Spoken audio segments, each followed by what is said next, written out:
Assalamualaikum warahmatullahi wabarakatuh. Salam sejahtera untuk kita semuanya.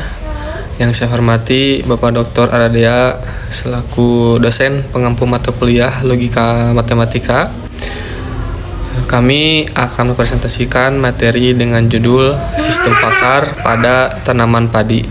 Adapun kelompok kami beranggotakan Aldea Jakaria, saya sendiri Akmal Hidayat, Randi Rizky Sudrajat, dan Peri Juan Alip. Saya dengan Peri Juan Alip, NPM 11220066 akan menjelaskan apa itu sistem pakar.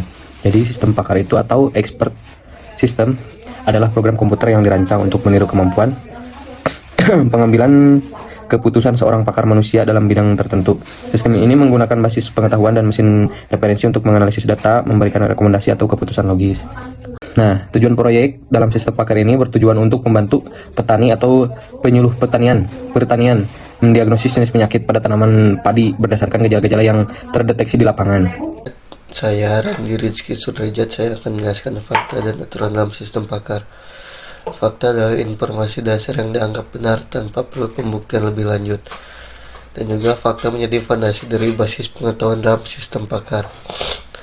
Dan aturan adalah pernyataan logis bersyarat yang menyatakan hubungan sebab dan akibat, atau bagaimana sebuah fakta dapat disimpulkan dari fakta yang lain. Baik, di sini saya akan melanjutkan presentasi dari rekan saya sebelumnya. Ini adalah program sistem pakar sederhana berbasis prolog yang digunakan untuk mendiagnosa penyakit berdasarkan gejala pada tanaman. Pada baris 1-2, di sini pengguna membuat data gejala yang dimasukkan untuk pengguna bisa ditambah dan dihapus selama program masih berjalan. Kemudian pada bagian baris 4-9, fungsi ini akan menampilkan kepada pengguna, misalnya apakah tanaman mengalami gejala apa gitu. Terus kemudian disimpan sementara ke dalam basis data. Kemudian pada bagian baris 11-13, fungsi ini membersihkan data gejala sebelumnya. Kemudian pada bagian baris 15-21, bagian ini mencoba mencocokkan gejala dengan aturan penyakit. Jika cocok akan langsung mencetak diagnosa, dan jika tidak akan menampilkan penyakit tidak diketahui. Kemudian pada bagian baris 23-37, di sini adalah titik masuk utama sistem. Di sini program akan meriset data lalu mulai bertanya semua gejala dan akhirnya memberikan hasil diagnosa. Nah, kemudian selanjutnya pada baris 39-60 di sini adalah aturan penyakit. Selanjutnya saya akan masuk ke SWI prolog.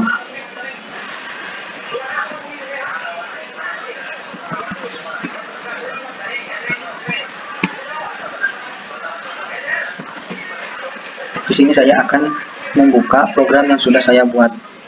Baik, di sini saya sudah membuka SWI prolog dan akan membuka file sistem pakar padi yang sudah saya buat.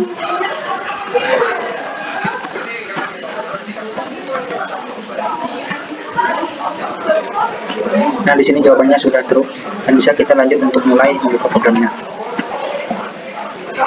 Nah, di sini sudah tampil sistem menanyakan apakah tanaman mengalami daun bercak coklat. Bisa saya jawab ya. Kemudian sistem menanyakan apakah tanaman mengalami busuk leher malai. Ya. Kemudian sistem menanyakan apakah tanaman mengalami biji hampa. Kemudian sistem menanyakan apakah tanaman mengalami tanam mati mendadak. Kemudian sistem menanyakan apakah tanaman mengalami akar membusuk. Kemudian apakah tanaman mengalami bintik kelabu di daun? Saya jawab. Kemudian sistem menanyakan apakah tanaman mengalami daun menguning. Kemudian sistem menanyakan apakah tanaman mengalami daun mengeluarkan cairan lendir. Kemudian sistem menanyakan apakah tanaman mengalami daun mengering. Nah, di sini sistem mengkategorikan diagnosa penyakit blast. Mungkin segitu yang bisa saya sampaikan. Selanjutnya dilanjutkan oleh rekan saya. Jadi untuk kesimpulannya, sistem pakar pada tanaman padi membantu petani mendiagnosis penyakit secara cepat dan akurat berdasarkan gejala yang teramati. Dalam kasus ini, gejala seperti bercak daun, daun menguning, dan pertumbuhan lambat berhasil diidentifikasi sebagai penyakit BLAST dengan mencocokkan fakta lapangan terhadap aturan logis berbasis pengetahuan pakar. Sistem memberikan diagnosis sekaligus solusi yang tepat. Teknologi ini efektif untuk meningkatkan efisiensi pertanian dan meminimalkan ketergantungan pada ahli di lapangan. Mungkin cukup sekian Pak, semoga apa yang kami sampaikan bisa menambah wawasan serta menjadi bahan diskusi yang bermanfaat bagi kita semua. Amin ya rabbal alamin. Assalamualaikum warahmatullahi wabarakatuh.